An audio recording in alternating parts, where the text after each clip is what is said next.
बाभन आए कल जुगवा की रीति, दुअरवा से फेरी जाबे हो। बाभन आए कल जुगवा की रीति, दुअरवा से फेरी जाबे हो। सनातन धर्म, सनातन धर्म उसे कहते हैं जिसे भारतीय लोग मानते हैं। भारत देवभूमि कही गई है। अहम भारतीय, बहुत गर्व महसूस होता है जब कोई कहता है अहम भारतीय, मैं भारतीय हूँ। आज तो कितने भारत के नेता जो है विदेशी नागरिकता लेने के लिए लालायित थे और नागरिकता ले रहे हैं, विदेशों में बस रहे हैं। भारत भूमि के धन को, भारत की लक्ष्मी को, भारत के सोना चांदी की खानों को उठाकर ले जा रहे हैं। कालांतर में भारत सोने की चिड़िया कहा जाता था। भारत दुर्दशा। आज 23 तारीख को देखिए, जनवरी में इस वर्ष 2026 की बसंत पंचमी आने वाली है और मैं भी प्रयाग संगम तक गया था, स्नान किया और आया। आजकल चर्चा बहुत जोरों पर है कि संतों का अपमान पुलिस और प्रशासन कर रही है। तो आज पुलिस 10 से 15 साल से पुलिस का इतना मनोबल बढ़ा दिया गया है कि पुलिस किसी भी सामान्य नागरिक के जीवन को दुश्वार कर दिया है। अतिशयोक्ति न होगी कि शासन ही हो सकता है पुलिस की बल पर ही चला हो। लालच, तृष्णा और रिश्वत का शासन हो गया है। कहीं भी जाओ रिश्वत रिश्वत रिश्वत, हाहाकार मचा है। खैर छोड़िए, संसार में कुछ भी होता रहता है और सबका निदान परमात्मा करता है। परमात्मा पर छोड़ दो, सभी निदान मिल जाएंगे। मैं सबसे पहले माता पितरों वंदे पार्वती परमेश्वरों, माता पिता को प्रणाम करने के साथ पार्वती परमेश्वर भगवान माँ पार्वती के साथ महेश को शंकर भगवान साक्षात शिव को प्रणाम करता हूँ, जो बिना किसी प्रयोग अनुसंधान किए रवि और शशि के ग्रहण को बता सकता है अपने ग्रह लाघव और ज्ञान से, और अभी तो समय बता सकता है कि इस समय ही रवि और शशि के ग्रहण का प्रारंभ होगा, इस समय मध्यमान होगा, इस समय मोक्ष होगा। उसे भारतीय वैदिक विद्वान, भारतीय मनुष्य, भारतीय जनता पंडित के नाम से पुकारती है। तो बताइए, जो इस अनुसंधान के बिना, बिना किसी प्रयोग के, बिना टेलीस्कोप के, बिना दूरदर्शी के जो ऐसा बता सकता है, बिना किसी प्रयोगशाला के, तो वह विद्वान पंडित नहीं है तो और क्या है? जवाब दीजिए। कलयुग में मनुष्य को खा जाएगा। मनुष्य को खाकर अर्थात भक्षण करके, अर्थात जिंदा शरीर को कच्चा खाने के लिए तत्पर रहेगा।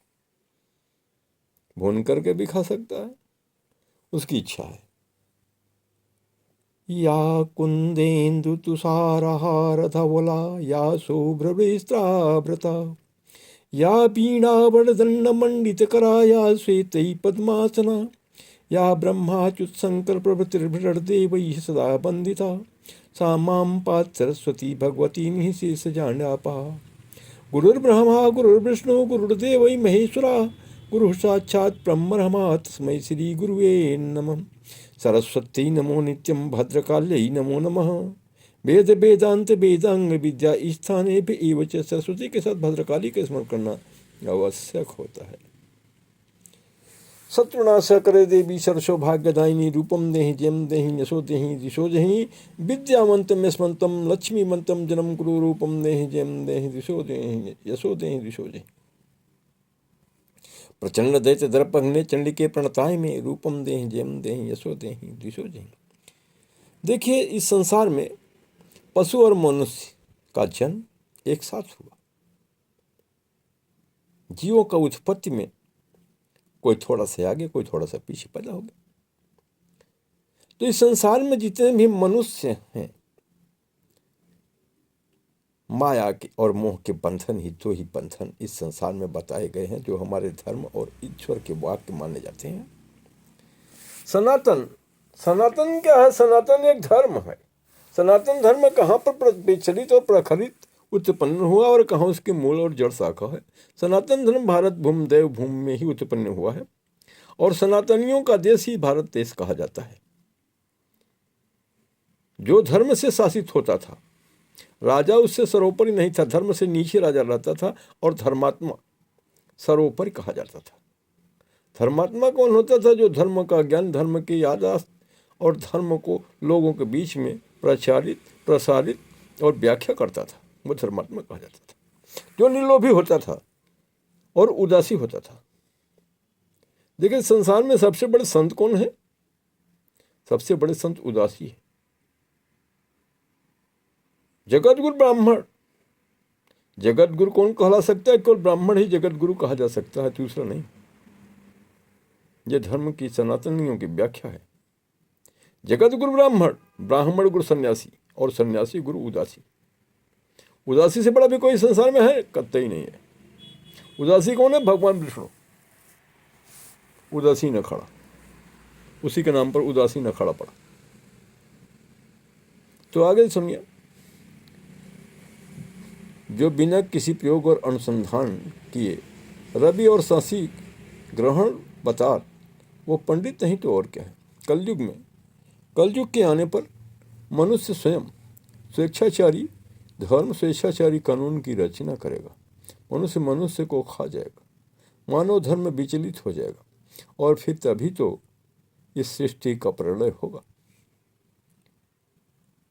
राजा धर्म से बड़ा है क्या? तो इसका उत्तर सीधे ही हमारे वैदिक ग्रंथों में लिखा है कि राजा धर्म से बड़ा कभी नहीं हो सकता। धर्म जो है वह सूर्य द्वारा उत्पन्न, सूर्य के से प्रचलित एक सांसारिक मार्ग है, सांसारिक दर्शन है। नेता इंग्लैंड से आचरित, आयातित, विदेशों से आयातित यह धर्म नहीं बल्कि राज्य चलाने का एक उपनियम बना। विदेशों में राजा नहीं हुए थे। हाँ, ये तो है कि जो शक्तिशाली है वही राजा है। सामान्य के शब्दों में हम कह सकते हैं कि प्राचीन विद्वान सामान्य ने बहुत सच्चा कहा है। इसका यथार्थ यही है कि धर्म क्या है? धर्म तो जीवन को आत्म अनुशासन से बांधने वाला, स्वानुशासन में रहने के लिए आत्मा, मन और दिल से जागृत संस्कार पैदा करने वाला धर्म है। और राजनीति क्या है? राजनीति है छल छद्म की द्वारा अपने यथार्थ, अपने स्वार्थ साधन को राजनीति कहा गया। राजनीति का कोई धर्म नहीं होता। राज्य धर्म सबसे बड़ा धर्म, जो राजा हुए उन्होंने धर्म को ही सबसे बड़ा माना।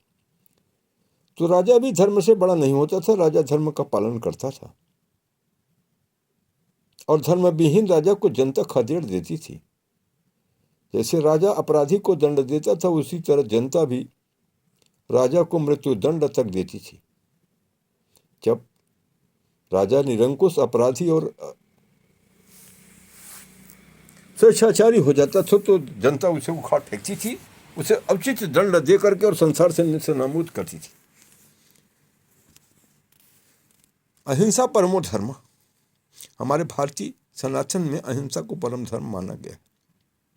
कानून किसने बनाया? हम आप तो बता चुके हैं कि धर्म को किसने बनाया? सूर्य से उत्पन्न हुआ धर्म को माना जाता है। जैसा कि सामान्य के विषय में आपने जान लिया है, इसी तरह से मौर्वी भी एक थे जो धर्म की व्याख्या करते हुए कहते हैं कि धर्म सूर्य से उत्पन्न हुआ और जो जिसा कर्म किया उसे उस प्रकार का ही दंड मिलना चाहिए। लेकिन उसको भी आज कानून में विभक्त कर दिया गया है और वह यथार्थ में रह गया। उस कानून को हटा दिया गया स्वेच्छाचारिता और स्वचार के लिए। तो विभिन्न भारत भूमि या देवभूमि तो रही है, लेकिन इसकी व्याख्या में वैदिक काल से, यानी कि जन्म जन्मांतर से जो शक्तिशाली है वो राजा होता था और सामान्य ने इसलिए एक बहुत सुंदर वाक्य कहा है कि कानून क्या है, वो संप्रभु का वाक्य है। जो संप्रभु कहता है वही कानून है। कानून को मानने के लिए मनुष्य को विवश कैसे कर सकते हैं? पुलिस बल, सेना और ताकत से। ताकत विहीन राजा का कोई कानून चल नहीं सकता। आज सनातन में धर्म का कोई रक्षक नहीं रहा। धर्म का रक्षक कौन होता था? राजा धर्म का रक्षक होता था। इसलिए तब तक धर्म सर्वोपरि रहा जब तक भारत भूमि पर राजाओं का राज्य था। अब धर्मों को नीचे लातों तले लताड़ दिया गया है। लातों से कचरा जाता है, जूतों के नीचे थम दिया गया है और जूतों के नीचे धर्म पड़ रहा है। अब क्या है? विडंबना है या आपका सौभाग्य है? या जनता को निर्णय करना है। कानून किसने बनाया? कानून तो राजनीतिज्ञों ने बनाया। जो चाहे जो भी करें वही कानून उनको बनाना है। किसी कानून को बदल देना है, किसी कानून को नष्ट कर देना है। धर्म कभी बदला है? नहीं। धर्म अविस्मरणीय और खंडनीय रहा है। धर्म जो है उसमें कभी परिवर्तन नहीं हो सकता, ये बात रही है। लेकिन कानून परिवर्तनीय है, वो स्वेच्छाचारित है, स्वैच्छिक है। जब चाहे सो बदला जा सकता है, लेकिन धर्म कभी बदला नहीं जा सकता। हमें बताइए, क्या माता पिता से अपना बेटा बेटी भी उसका माता पिता कहलाने का अधिकारी है कि माता पिता को माता पिता न कह करके स्वयं अपने को माता पिता बन जाए? कदापि नहीं। यह धर्म का नियंत्रण कभी बदलता नहीं है। पुत्र पुत्र रहेगा, पुत्री पुत्री रहेगी, माता माता रहेगी, पिता पिता रहेगा। कानून कानून हमेशा परिवर्तनीय और बदलता रहता है। जो संप्रभु कहते वह कानून है और जिसका पालन कराना है पुलिस के द्वारा। पुलिस कौन है? पुलिस इस संसार का एक लुटेरा है जो सामान्य जनता को लूटती है, उसका हक खाती है। पुलिस कहाँ से आती है? इसी जनता से ही आती है। हम लोगों के बीच से ही मनुष्य पुलिस बनता है। पुलिस में भी राक्षस नहीं है। पुलिस में इतने बड़े राक्षस हैं जो जिंदा मनुष्य का मांस और रक्त पी जाते हैं, उसे जिंदा रहने नहीं देते। लेकिन उन पर नियंत्रण रखने के लिए तंत्र बना है, कानून बना, लेकिन वो आजकल भंग हो गया है। उसका कोई अस्तित्व नहीं रह गया, ऐसा देखने में मिल रहा है। जिस प्रकार से मनुष्य का कल्याणकारी धर्म है, उसी प्रकार से जब विद्वेताओं ने विधि का निर्माण किया, कानून बनाया, तो विधि को कल्याणकारी माना और कहा कि उसी धर्म का आचरण करते हुए यह बताया कि कानून राजा के लिए भी परिवर्तनीय नहीं है। लेकिन जब कानून राजा ही बनाता है, मंत्रिपरिषद बनाती है, मंत्रिमंडल बनाता है, तो परिवर्तनीय क्या नहीं है? वो तो ईश्वर से बना नहीं। हाँ, मेरा धर्म जो था वो ऐसे मुख से उत्पन्न माना गया जिसे बदला नहीं जा सकता, वही बदल सकता है। यानी सूर्य से उत्पन्न धर्मों को केवल सूर्य और त्रिदेव ही बदल सकते थे। तो दोनों के कल्याणकरण में तुलना करते हुए हम आगे चलते हैं कि राजा धर्म से बंधा होता था। राम ने रामराज्य का त्याग किया, राम ने सीता का त्याग किया और धर्म का आचरण किया। अब हम धर्म की बात पर चल रहे हैं, उनके पुरुषार्थ की ओर नहीं चल रहे अभी।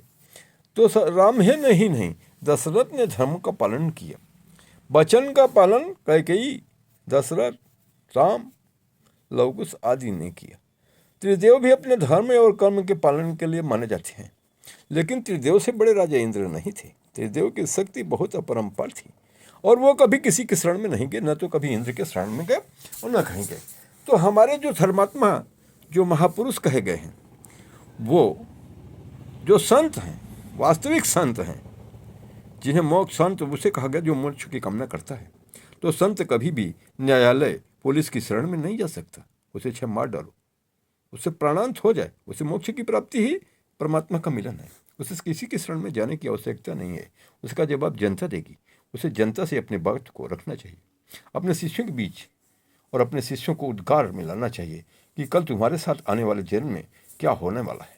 उसे सचेत करना चाहिए। हमेशा धर्मात्मा जनता को सचेत किया है और उसे अपने कर्तव्य को भूल करके अन्य की शरण में जाने से इस देश का, इस सनातन का सर्वनाश हो जाएगा, जिसका भविष्यगामी परिणाम बहुत बुरा होगा। भारतीय शासन लालच और धोखा पर टिका है, इसमें अति संयोक्ति नहीं है। क्यों? इसलिए कि भारत पर यवनों ने राज्य किया, जैसे राक्षसों ने राज्य किया, लेकिन राक्षसों में भी राजा बल एक धर्मात्मा था, जैसे विष्णु त्रिदेवों के देव भगवान विष्णु आज भी प्रातःकाल उठकर दर्शन देते हैं, ऐसा हमारा वैदिक परंपरा कहती है। तो जब भगवान एक राक्षस को दर्शन देते हैं भक्त को, तो एक अपने वास्तविक संत को दर्शन क्यों नहीं देंगे, उसका कल्याण क्यों नहीं करेंगे? भगवान तो भक्ति से बने हैं ना। भारतीय शासन धर्म क्या है? धर्म वो है जो स्वानुशासित करता है मनुष्य की आत्मा को, मन को और शरीर को स्वानुशासित करती है। कानून क्या है? जो जबरदस्ती पालन करने के लिए बनाया गया है। नियंत्रण करके आप पर शासन करने का, आपके अस्तित्व को, आपके मनोमस्तिष्क को खंडित करने का, विभक्त करने का, भी छिन्न भिन्न करने का एक साधन है। कौन बड़ा है? अब स्वयं आप निर्णय कीजिए, धर्म बड़ा है या कानून बड़ा है। लेकिन जितने भी शासक आए उनका शासन कब चला? तभी चला है जब मुसलमान आए, तो मुसलमानों ने कहा रूढ़ी और प्रथा, इसे कोई बदल नहीं सकता। अंग्रेजों ने कानून लाया, ईस्ट इंडिया कंपनी आई, लेकिन उन्होंने भी इसे बदलने का साहस नहीं किया। भारतीय संविधान भी इसको बदलने के लिए किसी प्रकार का समर्थन नहीं करता, लेकिन संविधान निर्माताओं के बाद आज धर्म गौण हो गया है और केवल कानून ही कानून है। जो संप्रभु कहे वही संप्रभु का आदेश ही सबसे बड़ा कानून है। यह सामान्य का कथन सार्थक है या निरर्थक, अब इसका तो निर्णय जनता और आप करें। ऋषि दुर्वासा जब तपस्या कर रहे थे गोदावरी गंगा जमुना के तट पर, और शाम जो स्वयं 84 कला से युक्त श्री कृष्ण, जिन्हें देव और जिनके मुखार बिंद से निकली हुई गीता को आज हम गीता शपथ कहते हैं, माना गया है, उसको भी लानत में ला रहे हैं आज के जनता जनार्दन के बीच। यह हमारे शासक और प्रशासक उसको भी झुठला दे रहे हैं, उसको भी मान्यता तो देते हैं एक तरफ कि गीता पर रख करके हाथ कसम खाता हूं कि मैं सेवाएं करूंगा, सत्य कह रहा हूं, लेकिन सत्य का कहते हैं हमेशा असत्य और लूटपाट कर रहे हैं। इस पर कोई नियंत्रण थोड़ी है। सबसे पहले इस पर नियंत्रण होना चाहिए। शपथ पत्र किस प्रकार अदालत में कार्य कर रहा है, इसको तो दुनिया देख रही है, सभी देख रहे हो, तो समझ लो कि हम सच्ची शपथ अदालत में रहे हैं कि सच्ची शपथ अपने मन में ले रहे हैं कि सच्ची शपथ परमात्मा के साथ ले रहे हैं। अनुमान करो जो स्वयं कर सकते हो। न्यायालय की भाषा अंग्रेजी है। आज़ाद हो भारत में भी मैकाले की भाषा को हटाने का किसी को साहस नहीं है। हाँ ठीक है, मैं सुन रहा हूँ आजकल योगी और उनके सर्वश्रेष्ठ नेता भारत के मोदी जी कह तो रहे हैं कि हम मैकाले की परिभाषा को बदल दूंगा, मैकाले के सिद्धांतों को बदल दूंगा, मैकाले की भाषा को भारत से मिटा दूंगा, लेकिन इसका साहस नहीं है। क्यों? मैकाले की भाषा से खाना रचना और जीवन चलाने वाले कभी इसे मान ही नहीं सकते। उनका पुत्र पुत्रादिक ही इस संसार पर शासन भारत पर कर रहा है और करता रहेगा। किसी जनता को इसका अवसर मिल नहीं सकता। इसमें बहुत आमूलचूल परिवर्तन, आमूलचूल साहस की आवश्यकता होगी। है किसी में साहस जो इसमें सुधार ला दे? कभी नहीं हो सकता। हमेशा छल छद्म की राजनीति करने वाले लोग इसको सुधार नहीं सकते। लेकिन हाँ, यहाँ हम यह कहेंगे कि हम पंतंत्र किसके हैं? हम कभी थे पर स्वतंत्र जब त्रिदेवों का राज था। हम थे स्वतंत्र तब भी जब इंद्र का ही राज था। हम थे स्वतंत्र तब भी जब यवनों ने शासन किया। हम थे स्वतंत्र तब भी राक्षसों के कुराज में। परतंत्र कब से हुए? हम परतंत्र हुए तभी जब मुस्लिमों का राज था। परतंत्रता की दौर में बंधे जब अंग्रेजों का राज था। परतंत्रता से भी परतंत्र बने जब आज़ादी पाई हमने। गांधी नेहरू का शासन लाया, कानूनों का विचलन का राज था। जो राज कानूनों को बदल दिया, धर्म को परे हो रख दिया, वहीं से हम परतंत्र हो गए।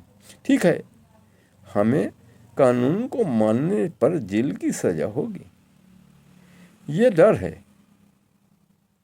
इसलिए हम अब कानून पर तो ज़्यादा नहीं बोल सकते, लेकिन कानून स्वाभिमान और स्वायत्तशासी नहीं कहा जा सकता। कानून तभी स्वायत्तशासी होगा जब सभी की आत्मा को, सभी के मनोमस्तिष्क को, सभी के दिलों की बात को कानून सम्मत माना जाए।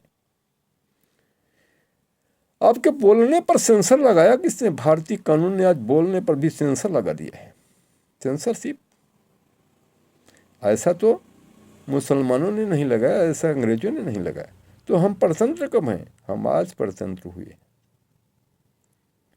आज़ादी के 100 साल के बाद हमारी क्या दशा होगी? कल्पना कीजिए, सन 1948 से 2048 आने पर क्या होगा? भारत में मनुष्य को कच्चा खा जाएगा। मेरा तो यही कथन है और इसे हम आगे साकार देखेंगे। अभी हम इसके पल जाने वाले इस दुनिया से नहीं हैं, और सारी जनता के बीच रह करके हम लोग इसका वर्णन करेंगे। उसके बाद तब समझेंगे इस समय जो चल रहा है। देखिए, अत्याचार पहले दुराचारी किया करते थे, जिन्हें दुराचारी कहा जाता था। लेकिन आज जहाँ तक मेरा अनुभव है, मेरे प्यारे देशवासियों, मैं समझ रहा हूँ आज पुलिस से बड़ा अत्याचारी कोई नहीं है संसार में। लेकिन पुलिस को इतनी बड़ी छूट दी गई है, जनता का हर व्यक्ति पुलिस बनना चाहता है। इसको देखिए, एक पुलिस की भर्ती निकलती है तो 10,000 लोग लाइन लगाते हैं। उसके बाद कांग्रेस कहती चली आई कि इंस्पेक्टर राज खत्म होगा। मुलायम सिंह उत्तर प्रदेश के नेता कहते चले आए इंस्पेक्टर राज खत्म होगा। मोदी ने कहा इंस्पेक्टर राज खत्म होगा।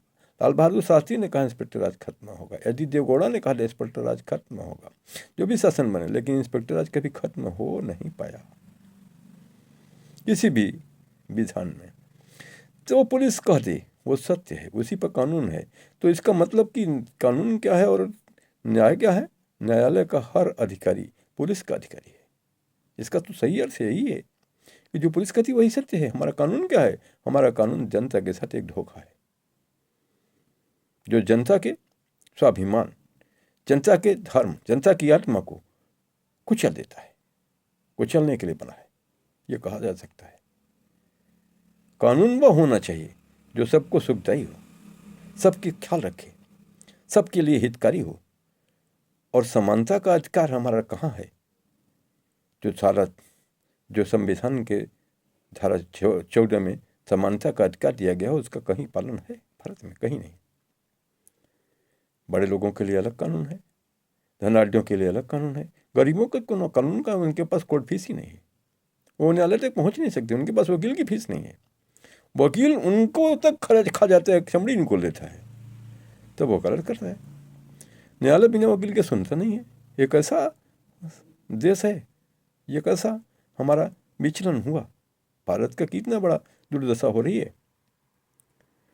कानून पर कानून, कानून पर कानून, भावी कानून, उप कानून, संवैधानिक कानून, फिर उसके बाद सुप्रीम कोर्ट का कानून, हाई कोर्ट का कानून, लोअर कोर्ट का कानून, ट्रायल कोर्ट का कानून, अरे भाई नगर पालिका का कानून, राज्य कानून, केंद्र कानून, न्यायपालिका का कानून, सड़क परिवहन कानून, पारिवारिक कानून, टैक्स कानून। अरे टैक्स में ही कितने कानून हो गए?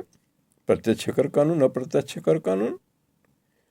लेकिन दो ही थोड़ी हैं, जीएसटी टैक्स कानून, आयकर टैक्स कानून, संपत्ति कर टैक्स कानून, टोल टैक्स कानून, विधायी कानून, ग्राम नियंत्रण कानून, कानून पर कानून है।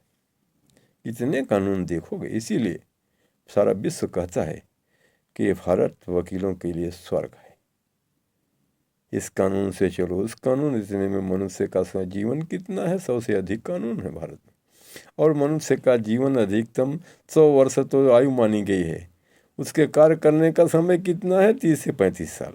60 साल की आयु के बाद मनुष्य रिटायर हो जाता है, क्या करेगा? और पुलिस में 17 साल पर भर्ती होती थी, आज 2500 वालों की भी चांदी आ गई है, खूब कमा रहे हैं। पुलिस बनकर लूट रहे हैं दुनिया को, दरोगा बनकर लूट रहे हैं, और हर पुलिस अधिकारी बनना चाहता है व्यक्ति। सोच लो, हम तो यथार्थ और अनुभव नहीं सत्य कहते हैं कि एक पुलिस जितना वेतन पाता है, अगर 1 रुपया उसका वेतन है, जैसे 34,000 महीना, तो 68,000 उसको एक जाई मिलती है हर थाने से। हर थाना बिकता है। अखबार कहते हैं, नेता कहते हैं, हम कभी कभी रेडियो टेलीविज़न पर भी सुनते हैं कि 1 करोड़ में थाना 1 महीने के लिए बिकता है। वास्तव में ये सही भी है, इसमें कोई संदेह नहीं है। मैंने अपनी आंखों से भी देखा है कि एक सिपाही उतना एक जय प्राप्त करता है महीने में। रिश्वत की बात तो छोड़ दीजिए, इतना खुलासा करता है कि इतना पैसा मिला है, उसको इकट्ठा करके जब बांटा जाता था 1 तारीख को, तो वो पैसा तनख्वाह से अधिक होता था। और संयोग की है भारत दुर्दशा। बाबू हरिश्चंद्र जी ने जो कहा था उसमें कोई संदेह नहीं है। आज क्या हो रहा है, एक एक सिपाही ऐसे हैं, एक एक दरोगा ऐसे हैं जो जितना पैसा कमा कर देते हैं वो कप्तान को भी डांट देते हैं। पेशाब झड़ जाती है। क्यों पहुँच जाती है? बीबी के पास 5 लाख पहुंचा देते हैं हफ्ते में। 5 लाख कहाँ से आए? बीबी पूछती है, अरे कप्तान बन गए, DIG बन गए, DG बन गए, तो तेरी तनख्वाह कितनी है? कहने मेरी तनख्वाह भाई 2.5 लाख से अधिक नहीं है। तो मेरा भारत का प्रधानमंत्री भी इससे ज़्यादा नहीं पता है। तो कहें तेरा प्रधानमंत्री जो पता है 5 लाख रुपये हफ्ते मेरे पास ही थाने से आ रहा है। फिर उस दरोगा से तुम बात करने लगा कैसे हो? बात सब चढ़ गई, कुछ नहीं होता है। यह यथार्थ है, घबराइए नहीं, सच है। इतने प्रकार के साधन हैं, हर चौराहे पर वसूली हो रही है। मोटरसाइकिल वाला जा रहा है, 250 रुपये चालान हो गए, 5,000 देना पड़ेगा, ऐसे कर लूट ले रहे हैं। ट्रेलर वाले को लूटते हुए देखिए, छोटी गाड़ी को लूटते हुए देखिए, अनाज के लिए लूटते हुए देखिए। अरे कोटे का अनाज जाता है उसको भी लूटते हुए देखिए। और अनाज में देखिए कितनी चोरी हो रहा है बोरे में। बोरे से कहाँ कहाँ अनाज चोरी हो रहा है इसको कोई देख ही नहीं रहा। अनाज कहाँ जा रहा है कोई पता नहीं है। आजकल फ्री अनाज मिल रहा है, इसलिए जनता थोड़ा सरास्त नहीं है, खा पी करके मस्त है, वोट देने के लिए पस्त है। बस यही चल रहा है, आराम का खाओ और मेरा गुण गाओ, ये चल रहा है इस देश में। परिश्रम मत करो, खाओ तो और लूटने दो। हमें तो लगता है कि ये हमारा देश किधर चल रहा है पता नहीं। इसको दीर्घकालिक परिणाम क्या होगा जब आएगा तो समझ में आएगा। उसके बाद ये नेता पीछे हो जाएंगे, दूसरा नेता आ जाएगा। परिवर्तन होता रहता है, परिवर्तन से क्या घबराना, परिवर्तन होता रहता है। पतझड़ के अवसानों पर ही फूल बसंतों में खिलता है। परिवर्तन से क्या घबराना, परिवर्तन होता रहता है। लेकिन आज की दुर्दशा यह है कि पुलिस सर्वोपरि हो गई है, वो किसी को नहीं मानती। अभी हमने अखबारों में देखा कि बिहार में जा करके एक जज को पुलिस ने कार्यालय से घसीट करके मारा। क्या हुआ? कुछ नहीं हुआ। पुलिस इतनी शक्तिशाली, इतना पैसे वाली, इतना अधिकारियों को, जनता को और नेता को जीता करके सदन में पहुंचाने वाली ही पुलिस भी है, दूसरा कोई नहीं है। तो फिर क्या होगा? हुआ यही कि उसकी बीबी से प्रार्थना पत्र लगवा दिया गया कि ये मेरे को परेशान कर रहे थे, इसलिए पुलिस ने इनको पकड़ लिया। वो तो न्यायालय और पुलिस फिर एक ही चीज़ है। जब चाहे तब पुलिस चार्जशीट लगा करके 5 साल पुराना रजिस्टर में दर्ज कर दे रही है। इतना बड़ा अत्याचार हो रहा है दुनिया में, इसका कोई समाधान है? नहीं है। अब समाधान इस बात का है कि भारत के संवैधानिक नेता, राजनीतिज्ञ और प्रशासक जिस प्रकार से आज हम ये सत्य कहते हैं कि भारत की सेना चीन से बड़ी है, इसमें कोई संदेह नहीं है। जितने लोग चीन में सुरक्षा में लगे हुए हैं, इतनी बड़ी जनसंख्या, सर्वव्यापी जनसंख्या चीन की सबसे बड़ी है। लेकिन चीन से ज़्यादा भारत में सुरक्षा रक्षक हैं, इसमें संदेह नहीं। इसकी गणना कोई नहीं कर पा रहा है। भारत का हर व्यक्ति सुरक्षा से जुड़ा हुआ। मेरा उदाहरण अस्पष्ट कोई साबित करे, बताता हूँ। भारतीय सेना की संख्या को गिनिए, उसमें जोड़िए प्रादेशिक सेना की संख्या को, उसमें जोड़िए CRPF को, उसमें जोड़िए BSF को, उसमें जोड़िए IB को, उसमें जोड़िए इंटेलिजेंस ब्यूरो को, उसमें जोड़िए क्रिमिनल इन्वेस्टिगेशन ब्यूरो को, उसमें जोड़िए CBI को, उसी में जोड़िए, जोड़ते चले जाइए, STF को, उसी में जोड़िए CPF को, उसी में जोड़िए होमगार्ड को उसी में जोड़िए, पीआरडी को उसी में जोड़िए, सुरक्षा गार्ड को उसी में जोड़िए, नेवी को उसी में जोड़िए, एसएसआई को। अरे यहाँ पर कितने पुलिस की संगठन है, इसका आपको गिनती तक नहीं है। उसी में जोड़िए नेवी को, नेवी में कई विभाग बने हुए हैं, उसी में जोड़िए वायुसेना को। तो भारत की संख्या, भारत की सेना इसमें विश्व की सबसे बड़ी सेना है। भारत की सेना विश्व की सबसे बड़ी सेना है। तो उसी के बल पर तो सरकार और राजनीति हो रही है। राजनेता उसी के बल पर टिका हुआ है। न्याय और धर्म समाप्त हो चुका है। पुलिस के बल पर धर्म कुछ नहीं है। धर्म और धार्मिक, अगर मनुष्य शांति से जी रहा है तो उसे हथकड़ी लगाकर न्यायालय पहुंचा ही दिया जाएगा। अब अपनों को बचाने के लिए अगर हम हथकड़ी लगाने का विरोध भी करते हैं, कानून बना भी देते हैं, तो भी पुलिस को हथकड़ी लगाने से कौन रोक सकता है? पुलिस कौन है? जो रोज पैसा कमाता है। आजकल देखा जा रहा है कि जितने भी व्यक्ति लड़कियों के लिए अपने बल खोजते हैं, पुलिस खोज रहे हैं। लड़की जो खोज रहा है कि मेरे लड़के की शादी हो जाए, तो क्या लड़की पुलिस है? ये खोज रहा है। पुलिस लड़की मिल जाए तो बड़ा आनंद होगा। 34,000 पाएगी, 68,000 से 70,000, 2 लाख रुपए तो ऊपर से लेकर आएगी एक महीने में। घर तो राज्य हो जाएगा। हर अधिकारी, हर कर्मचारी लूटपाट में व्यस्त है। रेवेन्यू हो, न्यायालय हो, सब जगह जनता स्वयं अपनी आंखों से देखे और समाचार से सुधर जाए तो कितना अच्छा होगा। सुशासन की ओर ध्यान दो। बहकावे में आओ मत, बहकावे में वोटिंग मत करो। अपने शक्ति और सामर्थ्य का दुरुपयोग मत करो। सोचो, थोड़ा दूसरे के विषय में भी सोचो, थोड़ा पड़ोसी के दुख को भी सोचो। जब तुम उसको भूल जाओगे, वो भी कभी तुम्हें भूल जाएगा और उसका परिणाम दुखद होगा। अंत समय अच्छा नहीं होगा। जो जैसा उसको वैसा फल देती है प्रकृति स्वयं, सदैव सोचने का न रहा कुछ नया। तो माता पिता से बड़ा इस संसार में कौन है? माता पिता से बड़ा कोई नहीं है। हमारा धर्म कहता है माता गुरुतरा भूमि पितरी यदुषि तरम चखात। उसी प्रकार से धर्म जो सूर्य से मुख से उत्पन्न हुआ, जिसे सूर्य देवों ने बताया, मोराबी का धर्म, मोराबी का कानून जो है वह सर्वोत्तम कानून रहा है। हम इसके विषय में ज़्यादा तो नहीं कहेंगे, लेकिन हम यह कहेंगे कि मोराबी का कानून क्या था? इस भारत और इस सनातन में ही मोराबी था। मोराबी एक विद्वान था जिसने कानून की रचना की थी। मोराबी का कानून कहता था जिसने किसी का हाथ काट लिया है उसका हाथ काट लिया जाए। जिसने किसी का धन लूटा है उससे उस धन की सेम वापसी ली जाए। लेकिन आज का कानून क्या ऐसा कहता है? वापसी कोई नहीं करता।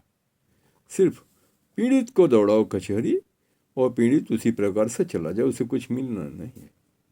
इसीलिए तो मेरा 6,000 रुपये सन 2023 में लूट लिया गया। मैं न्यायालय नहीं गया। मैंने समझ लिया कि ये 6,000 6 लाख खा जाएगा और मिलेगा नहीं। अब सोचो जरा, एक बात ध्यान दो। मैं अनुभव से देख रहा हूँ कि राजीव गांधी पर कई करोड़ लूटने का आरोप लगे। मैं एक बात कहना चाहूँगा कि भिज्जर तोप की तरह से ही जर्मन पनडुब्बी घोटाला भी खुला था, लेकिन शक्ति के कारण पिछड़ गया था। उसका कुछ नहीं हुआ। पनडुब्बी घोटाला बंद हो गया। पनडुब्बी पानी में डूब गई। वो घोटाला ही समाप्त हो गया। राजीव गांधी कमजोर पड़े, उनकी हत्या हो गई, इसलिए कमजोर पड़े। यह जीवित का भारत लूटपाट संसार है, शासन है। मैं नहीं करता, क्षमा करेंगे। अगर मोदी ही आज मर जाए तो मोदी को कुशासक कहा जाएगा। देखिएगा आप, मृत्यु के बाद उनको कोई शासक अच्छा नहीं कहेगा। उसी तरह से राजीव गांधी की जांच में कितना खर्च हो गया, जितना भिज्जर घोटाले में पैसा नहीं घोटाला हुआ था उससे ज़्यादा खर्च हो गया। तो 6,000 रुपये लूटे जाने के प्रति अगर हम आगे चलते हैं तो मेरा तो 6 लाख 6 करोड़ व्यर्थ हो जाएगा और पुलिस रोज परेशान करती रहेगी। इससे अच्छा है कि इससे जान बचा लो। अरे भाई चलो, लाचार बन के ही जियो, 2 झपड़ खा के ही जियो, गांधी जी बन जाओ। दे दी मुझे आज़ादी बिना खटगदी न ढाल, साबरमती के संत तेरा हम भी अनुष्ठान करते हैं। अब तेरा ही आचरण कर लेंगे तो इसी में तो कल्याण है, नहीं तो जिंदा रहना मुश्किल है।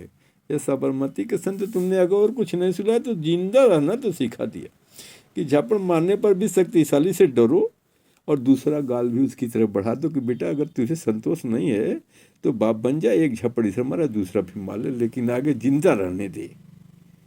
लेकिन सोचो क्या जिंदा रह पाए महात्मा गांधी? नहीं नहीं नहीं नहीं, अंत में उनकी हत्या ही हुई। तो सोच लो धर्म हमारा क्या व्याख्या किया है जो सूर्य के मुख से उत्पन्न हुआ है। वो कहता है कि जो जितना मीठा होता है वो अपना नाश कराता है, मीठे गन्ने को देखो तो कोल्हू में पेरा जाता है। कौन कहा था? ये तो लक्ष्मण का वाक्य है, रामलीला का एक नौटंकी में खा जाता है। अगर इस प्रकार मान लो तो ये भी बात है भाई, जनता जो चाहे वो सोच लो, मेरा क्या कहना है, मैं किसी पर कुछ कह नहीं सकता। लेकिन आज धर्माधिकारियों का अपमान हो रहा है, जो वास्तविक धर्माधिकारी, जो अत्याचारी धर्माधिकारी हैं उनका सम्मान हो रहा है, चाटुकारी कर रहे हैं, पुलिस का दंडवत प्रणाम करते हैं उनके लिए, उनके से ये सारा साधन उत्पन्न कराते हैं, सारी सुविधा उत्पन्न करा कर दे रहे हैं, पैसा अलग दे रहे हैं मांग करके। जो उनके पास शिष्याएं आ रही हैं, जो उनके धर्म के भीरू हैं, उन औरतों का भी बलात्कार भी करा दे रहे हैं, उसे हम भी बलात्कार करें। क्या आपने नहीं सुना भारत में कितने बलात्कारी जेल में हैं?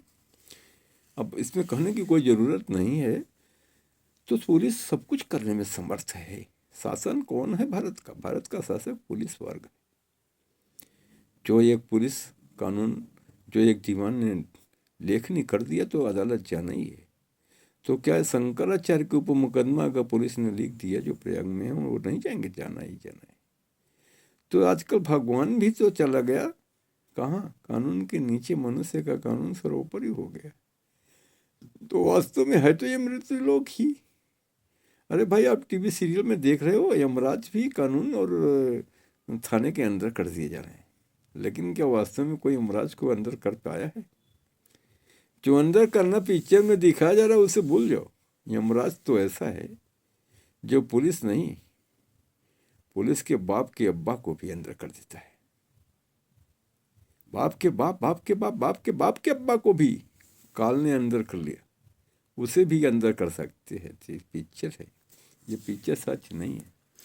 संत का स्वभाव है कि सब पर दया करना, इसलिए संत मान जाता है। संत हृदय ही ऐसा कोमल होता है जैसा होना चाहिए, पुष्प की तरह होता है। तो हम 6,000 रुपये भूल गए। अरे आज अभी संत श्री हमारे श्री श्री गुरुदेव शंकराचार्य महाराज अभी थोड़ा रूठे हैं, कुछ समय बाद प्रयाग मेला समाप्त होते ही वो चले जाएंगे। अरे नहीं कहीं जाएंगे तो मनकामेश्वर आश्रम किला के पास अपने कुटिया में चले जाएंगे। वहाँ नहीं जाएंगे तो विद्या मठ में चले जाएंगे। लेकिन पुलिस से कितना लड़ेंगे? सरकार से क्या लड़ेंगे? सरकार उनको कचहरी भी दिखाएगी, जेल के अंदर भी थमा देगी, और संत को पूजा करने से भी मना कर देगी। तो क्या होगा? तो इसी समय कॉमेडी समझो या जो भी समझो, मैं किसी को भड़काने का काम नहीं कर रहा हूँ, ना कानून पर कुछ कर रहा हूँ। लेकिन ज़रा सोचो कि भारत दुर्दशा है कि भारत की दशा है। कानून जब महात्मा गांधी और नेहरू का कानून कहते हो तो बड़ा शर्म आनी चाहिए। किसका कानून है आज? अंग्रेजों ने एक ऐसा प्रतिबंध लगाया कि आपको इतने दिनों के अंदर कानून की रचना करनी है, इसलिए अम्बेडकर को नेता बना दिया गया। अम्बेडकर को केवल इतना ही कहा गया, यह समिति बैठी तो जरूर, लेकिन समिति ने कोई काम थोड़ी किया है। अगर समिति के निर्णय के अनुसार कानून बना तो कैसे इस कानून में आयरलैंड से क्या लिया गया, इंग्लैंड से लिया गया, अमेरिका से लिया गया? क्यों लिया गया? इसका मतलब है नकल किया गया। ये कानून मेरा संविधान और समिति ने नहीं बनाया, भारतीय का कानून भारतवासियों ने नहीं बनाया। उसी को बदलो, उसी को बिगाड़ो का काम हो रहा है। भारतीय कानून अगर बनेगा तो धर्म से शासित होगा और तभी वो भारतीय कानून कहा लेने के योग्य होगा। लेकिन नहीं, कानून का राज मानने के लिए जो संविधान सन 1947 से आज़ाद हुआ, तो जो भी व्यक्ति भारत और भारत देश के कानून का विरोध करेगा उसे सजा हो सकती है। इसका अनुपालन करना है तो क्षमा करना चाहूँगा मैं कानून के विषय में कुछ नहीं कर सकता। कानून क्या है? कानून सर्वोपरि है जो संविधान में लिखा है। और पुलिस सबसे सशक्त है जो किसी भी व्यक्ति को जेल में बंद करके सामान्य जनता को भी, एक संत को भी अपराधी बना सकती है और उसे कानून का सामना करना पड़ेगा। उसकी ज़िंदगी बीत जाएगी, सड़ जाएगा वो। यही तो पूरी धमकाती है कि ऐसा कर दूंगा कि सड़ जाओगे, या न्यायालय जाते जाते और मृत्यु हो जाएगी, तब तक निर्णय होगा नहीं। और भारत में ऐसा ही हो रहा है, न्यायालय निर्णय नहीं दे पा रहे हैं। न्यायालय में क्या हो रहा है वो तो दुनिया जान रही है। व्यक्ति ही नहीं मर रहा है, उसके 3 पीढ़ियां मर जा रही हैं, तब तक कानून का न्याय और न्यायालय से निर्णय नहीं हो पा रहा है। ये अवस्था है।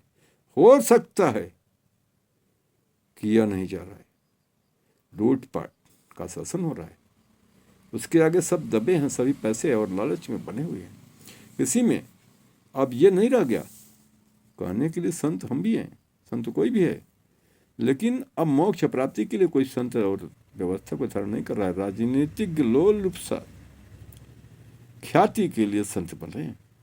असली संत वो बनते हैं जो दुराचार से दूर रहते हैं, लेकिन वो भी जीवित नहीं रह पाते। पुलिस उनको भी लूटने के लिए उनके कंदरा में पहुंच जाएगी। हिमालय की कंदरा में छुप जाओ तो भी पुलिस अपना खंगाल लेगी। स्वर्ण को मल से भी निकालेगी बिना प्रोसेस के।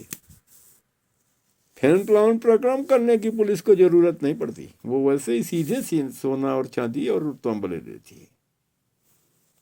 ये है हमारे आज की पुलिस। मैं इसका अनुभव कर रहा हूँ। लूटपाट के बाद भी मेरे को न्याय नहीं मिला। न तो मानवाधिकार का भी कुछ कर पाया, न न्यायालय कर पाया, और पीड़ित हूँ। शायद मरने के बाद भी न्याय मिलेगा कि नहीं, इसका भी कोई भरोसा थोड़ी है। किसी को मरने के बाद भी न्याय नहीं मिलता। न्याय क्या मिलेगा? जितना तुम्हारा नुकसान कर दिया, जितना अपमान कर दिया, जितना चोट पहुंचा दिया पुलिस ने, उसे कोई वापस नहीं दिला सकता। तो न्याय क्या है? न्याय तो वो है जो मोराबी का शासन है। अगर मोराबी के कानून माना जाए इस भारत में, तभी न्याय हो सकता है, अन्यथा न्याय कहीं होता नहीं है। कानून उसे मानो जो समानता दे, और केवल लिखने में लिखित कानून को कानून मानने से केवल हम पराभूत हुए हैं, स्वच्छंद और स्वतंत्र नहीं हुए हैं। विचरण का अधिकार सबके पास है। भारत में कानून कहता है कि सबको भारत के किसी भी कोने में जा करके अपना धंधा करने का विचार और स्वतंत्रता है। कहाँ है स्वतंत्रता? सबसे पहले खोमचा लगाने वाले को, पुलिस को, खोमचा से अपने सामान को खिलाने का और उसकी रकम पूरी करने का अधिकार है। पहले वो पुलिस वाले को देगा, चाहे 1 पैसा हो, चाहे 10-100 रुपया हो, लेकिन बिना पुलिस वाला लिए उसे खोमचा नहीं लगाने देगा। चालान करेगा, न्यायालय जाएगा 500 बार और फिर डंडा मारेगा। तो ये भी कोई कानून है? ये भी कोई कानून का शासन है भारत में? ये खोमचा लगाने वाला भी पुलिस को पैसे देता है महीना। पुलिस की संख्या तो बढ़ती जा रही है, लेकिन पुलिस करती क्या है? चौराहे पर 4 पुलिस खड़े हैं, हर खोमचे वाले से वसूली कर रहे हैं, सबसे पैसा ले रहे हैं। ठेले वाले से पैसा ले रहे हैं, सब्जी वाले से पैसा ले रहे हैं, अनाज वाले से पैसा ले रहे हैं।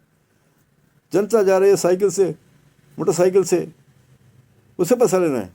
किसी को छोड़ रहे हैं? किसी को नहीं। 10 किलो अनाज खरीदो, अनाज कहाँ से खरीदो, उसका भी बिल दे दो। अरे भाई, कोई बात है?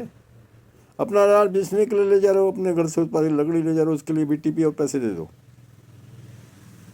कानून तो कहता है कि चलाऊं लकड़ी पर कोई टीपी नहीं है, कोई कटान प्रतिबंधित नहीं है, लेकिन होगा। चंदन की कटान कर लो तो पैसा नहीं लगेगा, उसमें कि तुमने रिश्वत पहुंचा दिया है। हरे पेड़ को काटो, पैसा पहुंच गया है, तो उसमें कोई ज़रूरत नहीं है। लेकिन विरोध करो तो जेल जाओगे। ये कानून है भारत का। कानून वो होना चाहिए जो जन हितकारी और जन सुखकारी हो, जो समानता का अधिकार दे, जो गरीब अमीर, नेता जनता, नेता से जनता, जनता से नेता, और शासक से लेकर के प्रजा तक को बराबरी का अधिकार है। वह कल्याणकारी कानून कहा जा सकता है। मानव हितकारी कौन है, धर्म या कानून? तो हम तो कहेंगे कि धर्म मानव हितकारी है, जो मनुष्य का समान हित करता है। सभी को समान धर्म मानने का अधिकार है। कानून तो अलग अलग मानना पड़ेगा। और कानून में राजनीतिक जिस पर टैक्स लगाना चाहिए, तुमने सबसे ज़्यादा टैक्स दिया तो तुमको इनाम मिल जाएगा, तेरा तो सारा वापस हो गया। वो कानून का भार किस पर गया? मध्यम वर्ग पर गया, गरीब पर गया। राहत मिलेगी उसको जो बड़ा से पैसा दे दिया है, टैक्स दे दिया, उसे बहुत बड़ा सम्मान मिल रहा है। ये कोई कानून थोड़ी होता है, ये तो केवल उसकी पिछोड़ा चढ़ने का काम होता है। टैक्स का छूट उसको क्यों दी जा रही है? जो देने में समर्थ है, उसको इनाम किस बात का? वो तो जनता से ही पैसा कमा रहा है, और फिर जनता पर उठ इसका बाहर जाता ही है। तो सब कुछ सुविधाजनक हो वही राजनीति है। राजनीति में कोई किसी का बाप बेटे का नहीं, बेटा बाप का नहीं, पत्नी पे अपने पति को भी मार करके उसका धन लूट लेती है। ये भारत में अब व्यवस्था चलने लगी है। अब कोई पुराना भारत नहीं रहा, धर्म से कोई नियंत्रित नहीं है। आने वाले दिनों में बाप बेटे को नहीं पहचानेगा, पतोह क्या पहचानेंगी, सास क्या पहचानेगी, भाई भाई को नहीं पहचान रहा है तो आज ही हो रहा है, कालांतर में कोई किसी को पहचान नहीं रहेगा। मनुष्य मनुष्य को भक्षण करेगा। यह कलयुग को कहा जाएगा, घोर कलयुग उसी को। भारतीय शासन, जब आप देख सकते हैं कि भारतीय शासन कितना स्वच्छ प्रशासक दे रहा है। कौन स्वच्छ प्रशासक है? टैक्स क्या लग रहा है? जब पुलिस अत्याचार से आप पीड़ित हो तो आपकी सुनवाई कहाँ हो रही है? एक जमीन का बंटवारा के ले जाओ तो पुलिस हस्तक्षेप कर रही है। ग्राम समाज की संपत्ति को पुलिस निर्माण करा रही है। पुलिस चाहे तो रोक दे, पुलिस चाहे तो ले ले, पुलिस चाहे तो तुम्हारी संपत्ति से तुम्हें आज ही बेदखल कर दे, घर से निकाल कर मारे। कोई सुनने वाला नहीं है। कहाँ जाओगे? अधिकारी के पास जाओगे? अधिकारी को उसमें से थोड़ा सा पैसा पहुंच गया, उसकी बीवी को पैसा मिल गया, अधिकारी कहेगा जो पुलिस ने किया वो सही किया, वो गलत कैसे कर दिया? अरे वो एक मनुष्य है कि जनतंत्र है? ये तो कंप्यूटर ने कर दिया। गलती करेगा पुलिस, गलती करेगा मनुष्य, गलती करेगा कर्मचारी, वो तो कंप्यूटर की गलती है। गलती उसकी है ही नहीं, फिर किसकी गलती है जी? कंप्यूटर एक यंत्र है, जो तुम करोगे वो गलती करा है, उसे भी कोई सुनने वाला नहीं है। तो ये सब लूटपाट का धंधा है। हम तो यही कहेंगे कि एक झपड़ कोई मरता है तो दूसरा गाल उसकी तरफ कर दो कि एक और मार लो जी, संतोष हो जाए तेरे को। और मुकदमा कानून और पुलिस के चक्कर में मत पड़ो भाई, और धर्म में लगो जिससे मुक्ति प्राप्त हो, अवगमन के बंधन से मुक्त हो जाओ। जनता पर छोड़ दो। जब जनता त्रस्त होगी, आक्रांत होगी तो ब्रिटिश की भांति ही होगा। अरे अगर रोटी नहीं मिलती है तो ब्रेड खाओ। जनता इतना उतावला हुई कि कूच कूच कर पीट दिया, लातों तरे कुचल दिया और राजा पोप का अंत हो गया। ऐसे ही होगा। वो होने दो, वो भी एक दिन होकर रहेगा। हाँ, पुलिस कानून ही ऐसा है कि जो पुलिस लिखेगी वो कानून होगा, और उसमें 10 साल सही से सही व्यक्ति भी सजा को काटेगा। इसमें नेता को आनंद आएगा, नहीं उसीलिए वोट मिलेगा। वो मुकदमा जनता पर लिखवाता रहेगा। उसका विश्वास कर रहे हो, जो स्वयं तुम्हें लुटेरा है उसी के चेहरे को तुम नाकाम नहीं देख पा रहे हो।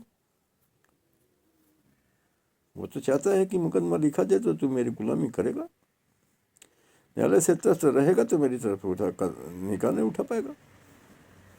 अपराधी बनाकर तुझे हम अपने से बगल करेंगे। आजकल तो ऐसा भी मैंने एक बात देखा, एक समय की बात है, मैं अब इसी बात उदाहरण दे रहा हूँ। एक बड़ा भाई था, उसका शादी नहीं हुआ था। ये छोटा भाई था, उसका शादी हो गया। तो बड़ा तो जबर होता ही है, किया भाई की शादी, और करसा क्या, उसकी बीबी से अपना स्वयं संसर्ग बनाता है, उसको लात मार के बाहर करता है, रोज डंडा दे करके रात में अपने घर से निकाल देता है, बाहर जाके काम कर, और अपने जाकर उसकी बीबी के साथ ऐसा आराम करता है, बच्चे पैदा करता है। तो धीरे धीरे जब बाहर से कमा करके वो भी सशक्त हो जाता है तो इसका विरोध करता है। विरोध करता है तो बड़े को अच्छा नहीं लगता, फिर उसे लात मारता है। जब पुलिस में शिकायत करता है तो बीबी और जेठ दोनों एक होकर लड़ जाते हैं। अब क्या करें, कौन सा कानून है? पुलिस भी अपना मजा ले रही, पैसे पा रही। फिर भी वो सशक्त होता गया, आत्मबल उसका बढ़ता गया। आगे क्या होता है? होते होते सभी पुलिस चोर नहीं है, कुछ विद्वान भी हैं, कुछ ईमानदार भी हैं, कुछ स्वशासित स्वाभिमान भी हैं, कुछ धर्म को मानने वाले भी हैं, जो कानून से बड़े अपने धर्म को मानते हैं। मेरे आंखों देखा हाल है। तो उस जेठ ने क्या किया? कि कटे हुए तार को कबाड़ी के यहाँ से या कहीं से खरीद करके 2 कुंटल तार लाया अल्मोनियम का। अल्मोनियम निकाला हुआ, लोहा अलग किया हुआ तार उसके घर में रख देता है। उसको रखने के बाद रचना ये करता है कि या करके इंस्पेक्टर साहब बहादुर से कहता है कि सब मेरे यहाँ एक बहुत बड़ा चोर है, उससे मेरे प्राण को खतरा है, पूरा मकान कमा कर मैं बनाया हूँ, पक्का मकान बनाया हूँ, उसमें रह नहीं पा रहा हूँ, कि कौन सा ऐसा अपराधी है बताओ, चलो मैं तेरी समस्या का समाधान करूंगा। अरे साहब आज ही जरूरत है, कहने चलो ठीक है देख लिया जाएगा। और ये कह करके वो थोड़ा घड़ियाली आंसू बहा करके 10,000 रुपये पेश करता है। इंस्पेक्टर साहब बहादुर चलते हैं और उसके घर जाते हैं, तुरंत जाते हैं इसलिए कि पीड़ित है, रो रहा है, 10,000 लेकर दे भी रहा है, इसकी बात को देख तो लिया जाए। पहुंचने पर क्या होता है, उसकी बीवी जो है, जो शिकायत करने अभी नहीं आया है, और छोटा भाई है वो घर में है, सौ पड़ी है, 6 दिन की बच्ची है उसके पास, सास ससुर मर चुके हैं, कोई है नहीं घर में संरक्षक। तो ये भारत दुर्दशा ही है जिसे मैं बता रहा हूं। जो पैसा खर्चे बिन सोचे रक्षक बिन कलम मचाता है, जो व्याकुल रहता सभी जगह वो शीघ्र नष्ट हो जाता है। धर्म करता है कानून, साला क्या बताएगा, कानून तो मनुष्य की रचना, लूटने के लिए, अपने को सुखी रखने के लिए और दूसरे को पीड़ित करने के लिए कानून है। कानून दूसरा चीज कुछ नहीं है। मैं सब धर्म को बताता हूँ, धर्म शासन शासन है। तो वहां क्या होता है, 10,000 देकर के दरोगा जी को बोला, काफी फोर्स के साथ मैं भी पीछे पीछे गया, देख रहा हूं सब कुछ निकाला गया। उसकी औरत जो 6 दिन के बच्चे, उसके घर में रखा हुआ सामान, उसे एक क्वार्टर अलर्ट है उस भाई को। और घर जो है वो 13 घरों का मकान मैंने देखा आंखों से, सबकी तलाशी ली गई। 2 कुंटल तोड़ने पर मुझे पता चल रहा था कि ये 2 कुंटल तार है, जो कटिंग करके ला करके जेठ ने उसके घर में रखवा दिया। सामान बरामद हो गया। और वो जो छोटा भाई है वो कहाँ है, वो तो अभी जाकर के काम कर रहा है, नौकरी कर रहा है, पैसा लाएगा तो खाना चलेगा, और बड़ा आनंद ले रहा है। होता यह है कि दरोगा जी पूछते हैं उसकी बीवी से, क्यों? वो कहती है सरकार मैं इस समय राजस्व ला हूँ, मेरे पास 6 दिन की बच्ची है, कृपया मेरा उत्पीड़न न करें, मेरे घर में मुझे जिंदा रहने दे। फिर भी घुस जाते हैं, तार निकल जाता है, और जेठ कहता है उसके घर में ही तार रखा हुआ है। तार निकालते हैं, कहते हैं तू इसीलिए रोक रही थी। वो पैर पकड़ कर कहते लगती है कि सरकार सुन लो मेरी बात, मैं अजीज आ गई हूँ इस घर में आकर के, मेरा बाप बाप बहुत गरीब, मैं कोई सुनने वाला नहीं है। आप आए हैं, आपसे मैं यथार्थ कहूँगी, सुनो या न सुनो, आपकी जो मर्जी हो करो, आप तो सब भगवान है मेरे लिए। तो एक समय के लिए वो कहते हैं बोलो तुम क्या कर रही हो, तुम क्या रो रही हो? फिर आदमी क्या करता है, कहे बस मेरा आदमी जो है वो मजदूरी करता है, कानून की कंपनी में जा करके कहीं कुछ काम कर लेता है, या फर्सा जुआ करके भी कुछ पैसे ले आता है, वो चले चला गया। कहे तुम वो तो चोर है, तांबे के साथ ये तार तेरे घर में कैसे हो? कहती है सरकार मेरी बात तो मानोगे नहीं तुम, और अगर मैं सामने कहूँ तो मेरी आज ही हत्या हो जाएगी। कहा ठीक है तो सच बता क्या बात है। उसने कहा सरकार आप सब कुछ समर्थ हैं जान लेने की, यह तार जो है जो मेरे घर में आप निकाल रहे हैं, मेरा पति शाम को घर आता है तो मेरे जेठ उसको दंड मार्ग भगा देते हैं, और वो मेरे घर में था, उसे सुबह भोर में भगाते हुए जा करके काम करो, पैसे लेकर आओ बीबी के लिए, कोई सोटा सटोरा बनवाना है, पैसे लेकर आओ, चला जाता है। और ये तार ला करके ये भोर में रख देते हैं मेरे घर, ये लाया हुआ इनका है, आप इसको जाकर के पूछो, इससे सच्चाई को जान सकते हो। दरोगा जी के मन में विचार आया कि हो सकता है ऐसा, अब कौन बनावटी है, इसको सोचना पड़ेगा। उसने कहा सरकार इस मेरे जीवन को न सोचो तो इस छोटे से बच्चे के जीवन को सोचो जो पैदा हुआ है, इसका मैं क्या करूँगी, इसकी हत्या करनी पड़ेगी। बेटी बचाओ बेटी पढ़ाओ अभियान सरकार आज चला रही है।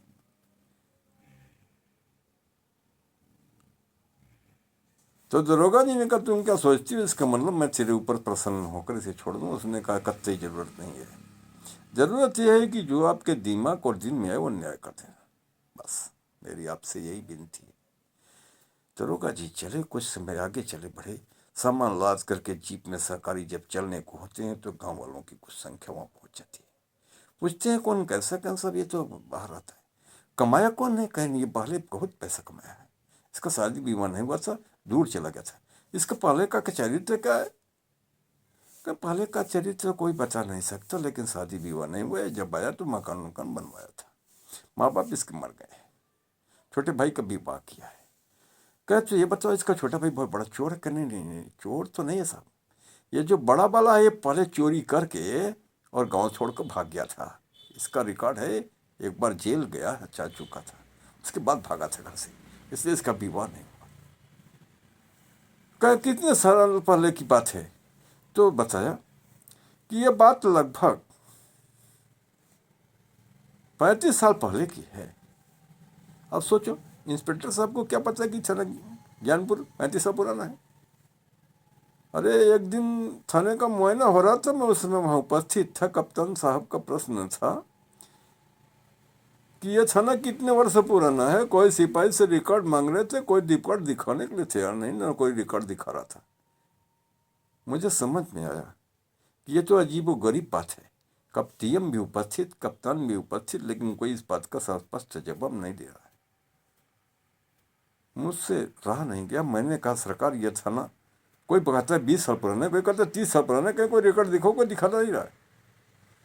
बात बढ़ती कि 5 मिनट बीत गए तो मैं भी एक बात के लिए गया था, सोचा कि मेरा सुनवाई हो जाएगा। सच्चाई कहीं कोई बता सकता है? इसमें से जितने लोग हो, लेखपाल वगैरह सबकी मीटिंग थी, जनता दिवस था, कोई बचाने वाला नहीं। मैंने कहा सर श्रीमान जी सुनो, यह थाना आज का नहीं है, यह थाना ज्ञानपुर सन 1952 से सक्रिय है, जिसको मैं जानता हूं। इसके पहले से थाना बना है, तुम कैसे जानते हो? मैंने कहा सरकार क्षमा करेंगे, थाना गोपीगंज जो आज जीटी रोड पर बना हुआ है, वो थाना मैंने सुना है, देखा तो नहीं है, लेकिन मैंने सुना है कि वो थाना अंग्रेज के जमाने से सक्रिय है, उसके पहले से सक्रिय है। ये कैसे तुम जानते हो? हमने कहा श्री दुबरी प्रसाद शुक्ला, मेरे बड़े बाबा, मेरे पिताजी के पिता थे अमृता प्रसाद शुक्ला, उनके पिता थे श्री सहदेव प्रसाद शुक्ला, उनके भाई थे दुबरी प्रसाद शुक्ला, वो वहां के प्रथम यशो थे, और उनको यशो का पद काशी नरेश ने दिया था। काशी नरेश कौन थे? मैंने कहा देखो, मेरे यहाँ एक जीवन संग्रह लिखा है, वंश वृक्ष है, जिसमें लिखा है कि स्वर्गीय श्री 108 श्री ईश्वरी नारायण सिंह ने प्रथम विश्व युद्ध में दुबरी प्रसाद शुक्ल को जर्मन के साथ युद्ध लड़ने के लिए जाने के लिए भेजा था, और वहां से लौटने पर उनको पुरस्कार ज्ञापित करना चाहते थे, तो उन्होंने जब साक्षात्कार हुआ, पुरस्कार देना के लिए पुरस्कार प्राप्त करने काशीराज के सम्मुख उपस्थित हुए। काशीराज ने कहा कि बोलो, मैं तुमसे बहुत प्रसन्न हूं, तुम विश्व युद्ध में गए और लौट आए, बहुत सौभाग्यशाली हो, जो वाराणसी स्टेट से जाकर के और युद्ध को समाप्त करके और जिंदा वापस है। तो गजाधर प्रसाद शुक्ल जी कहते हैं कि देखो सरकार, मैं तो संपन्न हूं और लड़कर आ गया हूं, अगर आपको देना ही है तो मैं जर्मन तक गया और चला आया। इस समय मैं अब बहुत दिनों तक जीवित तो नहीं रह सकता, इसलिए मैं चाहूंगा कि मेरा छोटा भाई दुबरी प्रसाद शुक्ला है, अगर आप जो मुझे ये पुरस्कार देना चाहते हैं, मेरा शरीर इतना छिन्न भिन्न हो चुका है, मैं चल रहा हूँ, लेकिन केवल इस शान के लिए कि मैं विश्व युद्ध से वापस है, अगर आप कुछ देना चाहते हैं तो मेरे भाई को इंस्पेक्टर का पद दे दीजिए। तो राजाओं का शासन था, ईश्वरी नारायण सिंह जी ने उन्हें गोपीगंज का प्रथम एसएचओ बना करके गोपीगंज में कोतवाली या थाना कायम किया। वो थाना गोपीगंज है, जो अंग्रेजों के जमाने से पुराना है। इस थाने के विषय में बात कर। देखो सच बताओ तो छापड़ खाओ।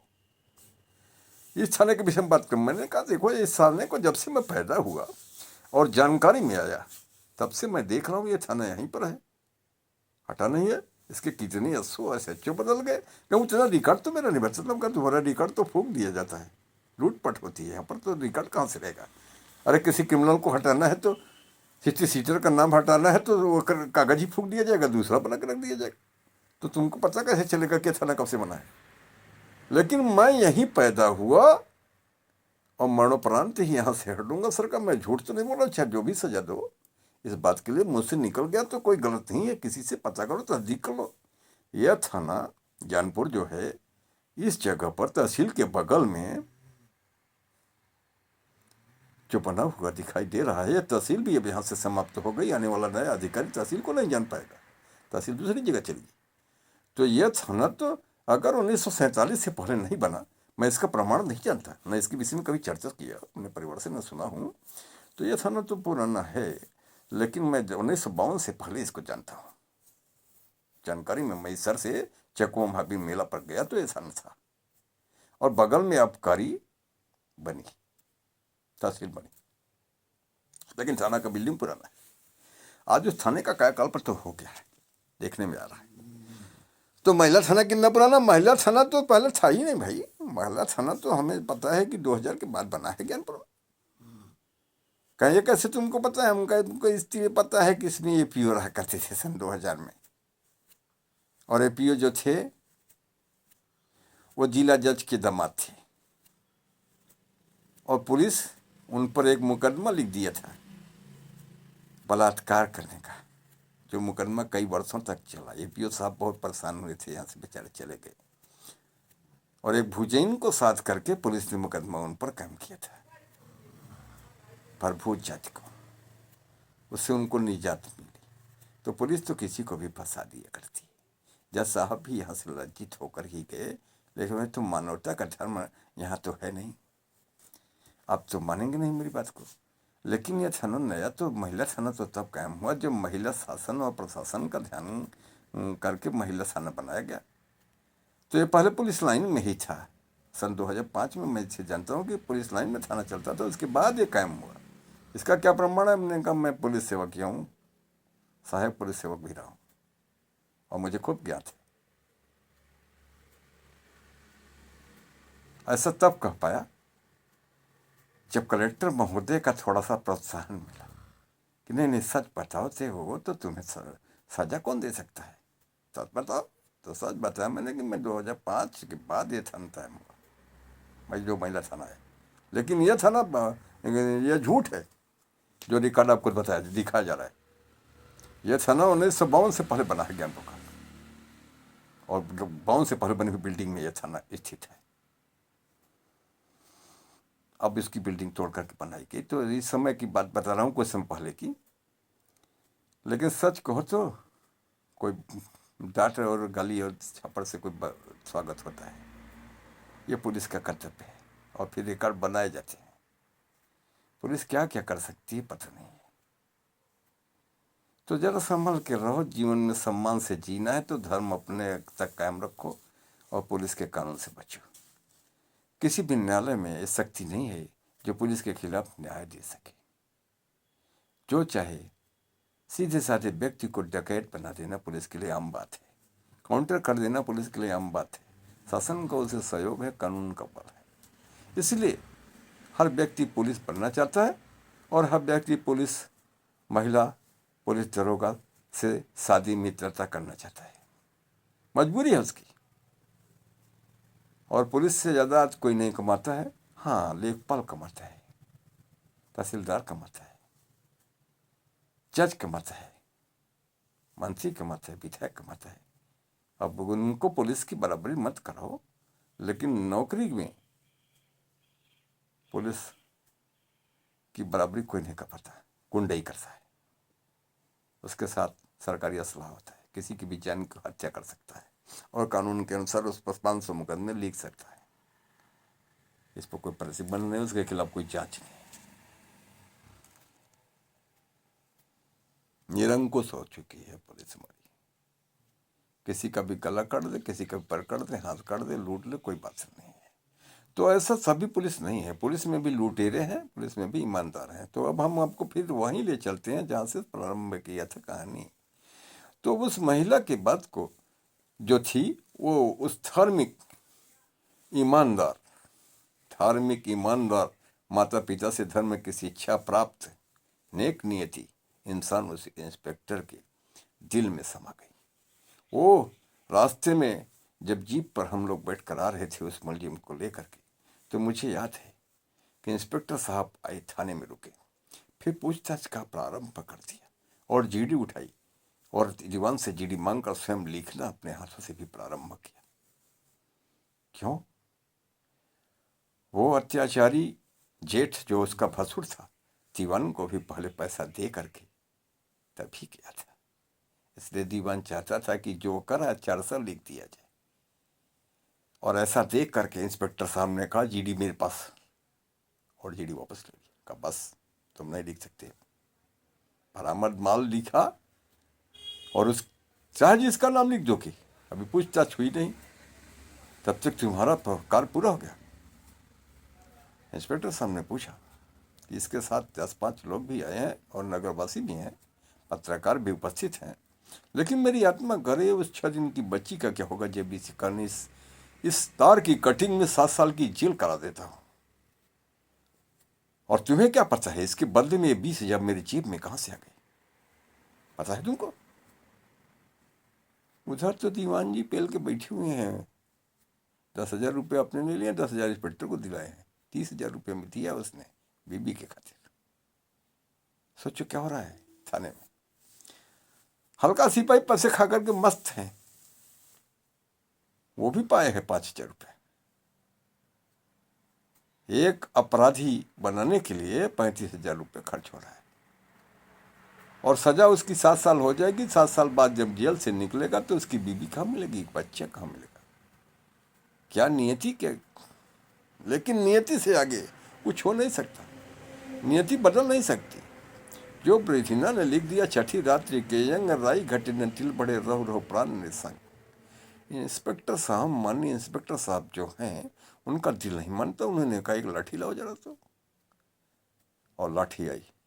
उन्होंने कहा सच बोल, तेरी परीक्षा हो गया। ये मत सोच कि तेरा पैसा जो चाहोगे वो लिखवा देगा। पहले इतने लोगों के बीच तू सच नहीं बोला आज तो समझ लो मैंने अपनी माँ का दूध नहीं पिया था। साले ये बता दो कि तार काट करके तुमने भोर में उसके घर में 4 बजे झुकाया है, रखा है जबरदस्ती उसकी बीबी के पास में कि यह तार तेरा भाई कटा है? मुझे इस बात का सटीक जवाब तुरंत चाहिए। उसने कहा भाई कटा है। इंस्पेक्टर साहब ने मात्र एक लाठी वार किया और कहा कि ठीक है अब सच बता देगा तू, और कहा कि इसको जरा खींचो तो 2 आदमी इसके हाथ पकड़ो और साले को चौधर पर 4 लाठी मारो। बस कहता है बाबू क्षमा करो, यह तार मैंने काट करके 4 बजे भोर में अपनी भैहू के घर में छिपा दिया है। कहें क्यों छिपाया? इस जनता के सामने बता दो।